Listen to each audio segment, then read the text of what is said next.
In 2009, I got injured and had to take time off work. While I was recovering, I had begun hanging out with two guys, Josh and Mike. The three of us spent a lot of time together and we found ourselves up late nearly every night. We'd stop at Tom Hortons where my girlfriend would give us drinks for free, and then we'd drive around the back roads in my pickup truck until we felt tired and decided to go home. This had become our normal routine, and we had come to know these pony roads pretty well. One night, we got our drinks and started on our journey. This time I decided to turn down Yonge Street until we hit Country Road 6 in Perkinsfield, Ontario, and then head up to a small town called Wayville. We were driving along and joking about things. Mike was sitting in the front seat of the truck and Josh was relaxing in the back seat. We were having a real good time when suddenly there was a thump. The truck shook as if something fell into the bed. I quickly glanced in the rear view as my two companions immediately looked into the back. These back roads are very dark. Street lights very far apart. There are patches that get littered with debris from trees or passing farmers. My first guess was that I'd run over a large piece, a branch, rod, or something of that nature. Maybe I hadn't seen it. I was just distracted by the clowns. That idea was torn away when I heard Josh exclaim, "The fuck? There's a guy back there!"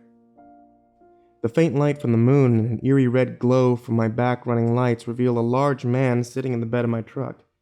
He had somehow leapt into the bed as we were driving. That was ridiculous, though. I'd been driving over 80 kilometers an hour, and there was no way anyone could possibly make that kind of jump, yet there he was. Here this man, sitting back there in the dark.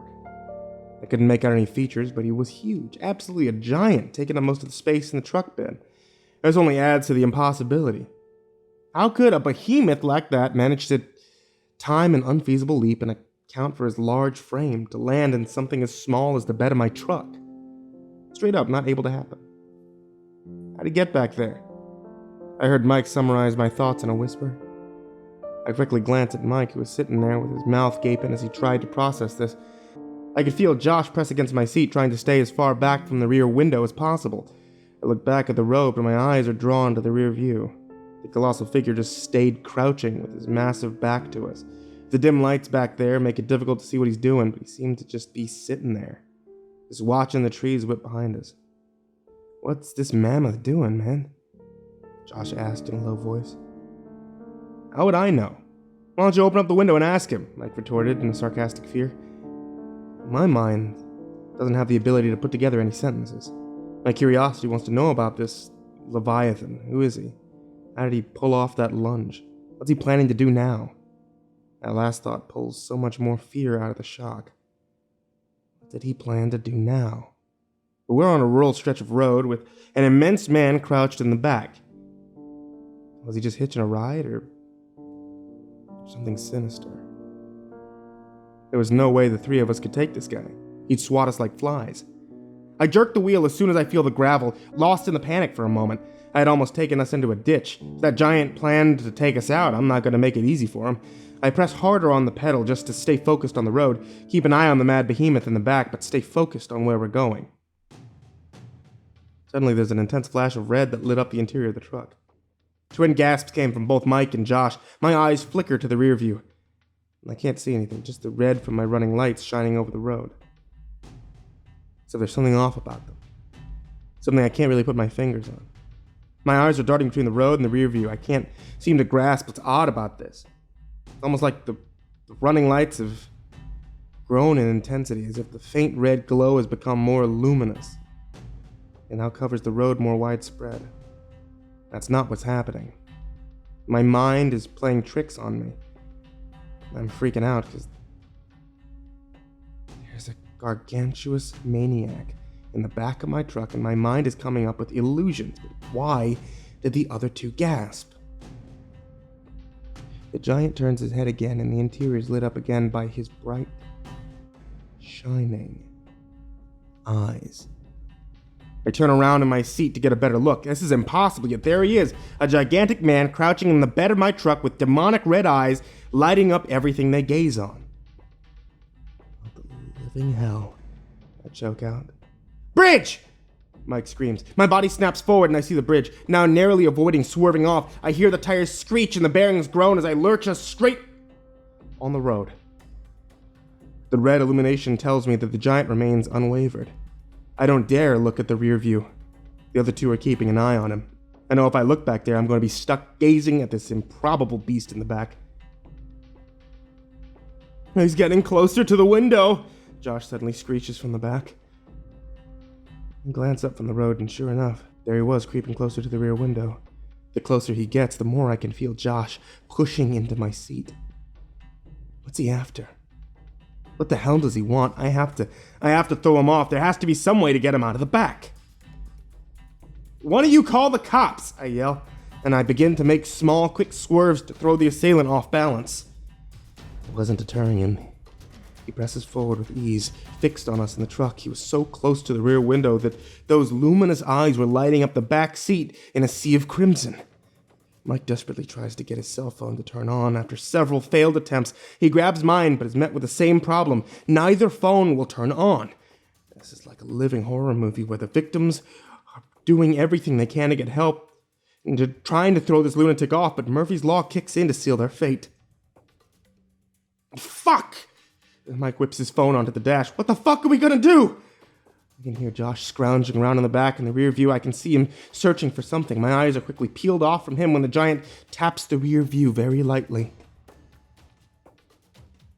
It was almost comical that his monstrous fingers would type so lightly on the glass, but the humor falls short with those red eyes glowing enough to show a maniacal smirk on the behemoth's face as we fall into panic. I use every ounce of willpower to tear my gaze from the rear view.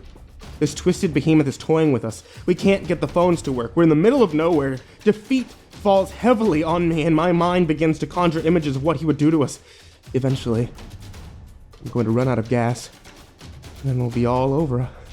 I feel my foot start to back off the pedal as my resolve dissipates.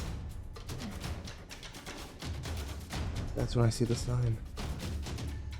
Wayville. 2 kilometers.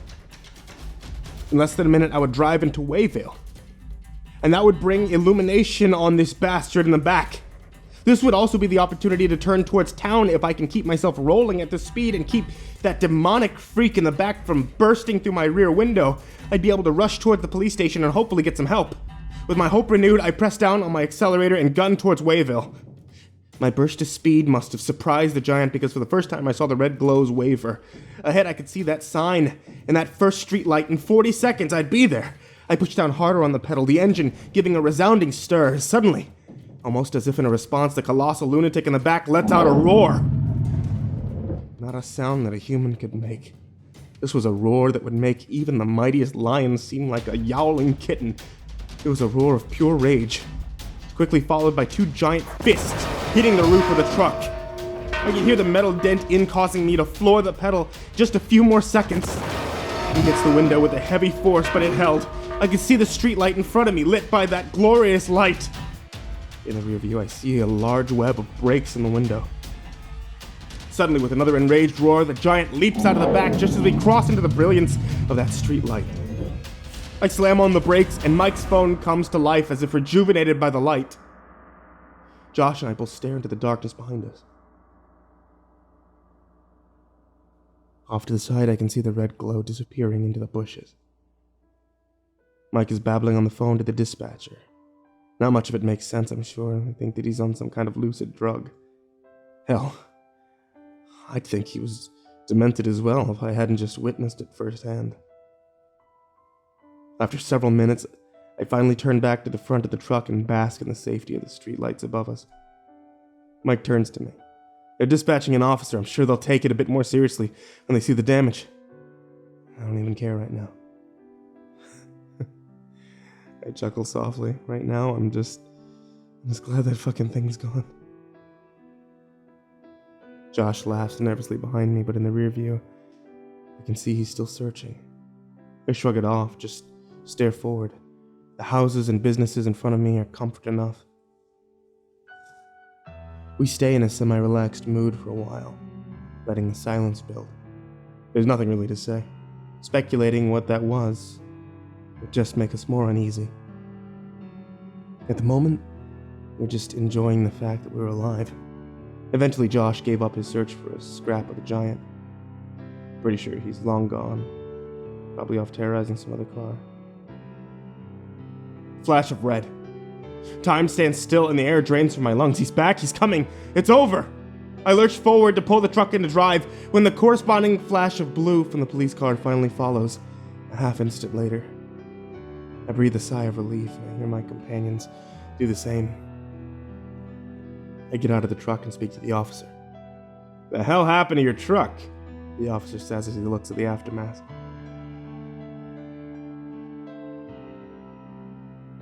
Finally, having a moment to see the damage myself, I can see the back window nearly shattered.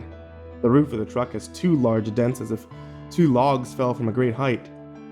Those I had anticipated, but what took me by greater surprise was on the side of the truck, right at the edge of the bed from where the giant had left off. Right there in the middle was what seemed to be a giant grip mark. I stare at it in awe.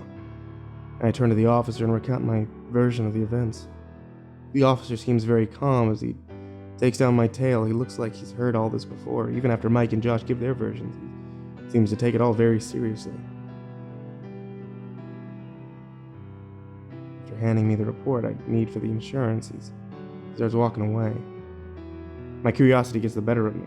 "Why are you so calm about this? You believe us, right? Like, look at my truck. Something did this." The officer looks at me with sincere eyes. "I know something did this. I do believe you.